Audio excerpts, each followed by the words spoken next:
శ్రీమాత్రే నమః. భజగోవిందంలో ఈరోజు 4వ శ్లోకం. నళినీ దళగత జలమతి తరళం తత్వజీవితం అతిశయ చపలం విద్ధి వ్యాధ్యభిమానగ్రస్తం లోకం శోకం ప్రపంచ సమస్తం భజ గోవిందం భజ గోవిందం గోవిందం భజ మూఢమతే.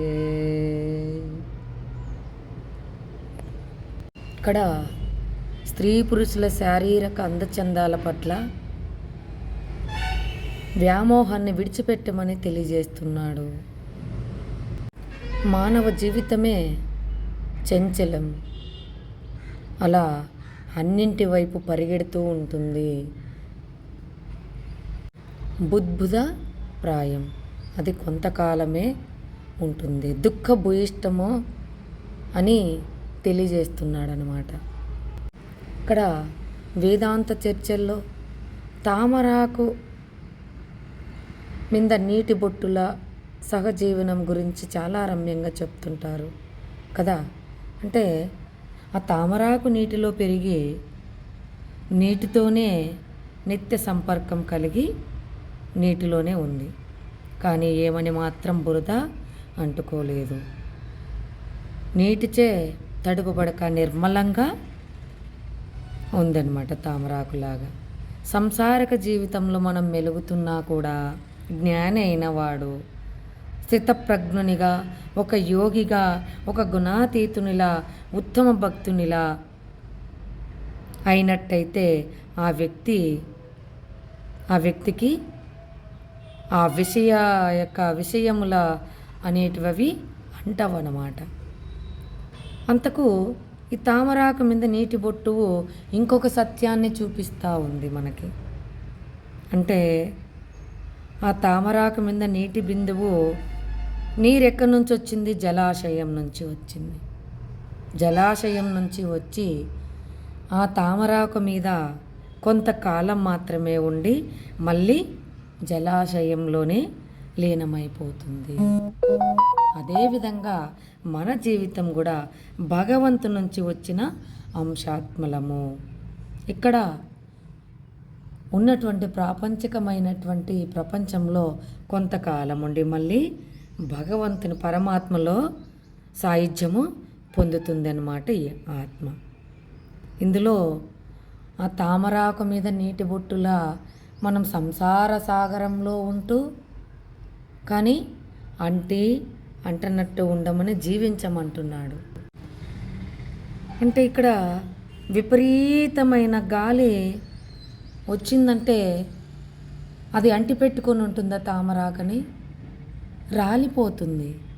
ఆ విధంగా మనం కూడా తామరాకు మీద నీటి బొట్టులా జీవించాలి. అస్థిరమైనది, అశాశ్వతమైనది అని మనము తెలుసుకోవాలి. పోనీ బ్రతికి ఉన్న కొద్ది రోజులైనా సుఖశాంతులు ఉన్నాయా? ప్రతిరోజు ఏ మాటతో ఏ సమస్య వస్తుందో తెలియదు, ఏ వ్యక్తి వల్ల ఏ సమస్య వస్తుందో తెలియదు. ఇప్పుడు మంచి అనిపించిన వాళ్ళే చెడ్డ అవుతున్నారు. ఒక పదార్థము 4 సార్లు సేవిస్తే అదే చేదవుతూ ఉంది. అజ్ఞానంతో, దురహంకారంతో, దురభిమానంతో అంతులేని శారీరక మానసిక అలజడి అశాంతులతో జీవితాంతం సతమతమవుతూ ఉన్నాం. ఏ క్షణాన వచ్చి పడుతుందో అనే మృత్యు భయం ఒకవైపు.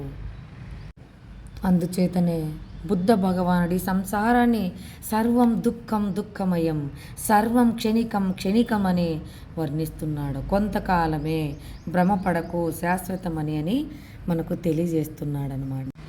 అందుచేతనే భక్తులారా, ఆత్మస్వరూపులారా, ఇలాంటి అస్థిర అశాశ్వత దుఃఖమయ జీవితం పట్ల మితిమీరిన మమకారం పెంచుకోకండి, అవివేకం కలిగి ఉండండి అని. ఓ మూఢుడా, నీవు ఎవరి గురించి రాత్రింబవళ్ళు కష్టపడి ధనార్జన చెయ్యాలనుకుంటున్నావో వారితో నీకున్న సంబంధం ఎలాంటిదో ఆలోచించు, విను అని తెలియజేస్తున్నాడు. అన్ని జీవులలో ఉన్నటువంటి ఆత్మ చైతన్యమే మన బంధువులలో, పరాయి వాళ్ళలో అందరిలోన ఆ చైతన్యమే ఉంది. కాబట్టి బంధాలకు బందీ కాకోకుండా శాశ్వతమైనటువంటి ఆత్మానందాన్ని పొందటానికి ధ్యాన సాధన, యోగ సాధన, ముఖ్యంగా జ్ఞాన సాధన ప్రతి మానవుడు చేసి తీరాలి. శ్రీమాత్రే నమః.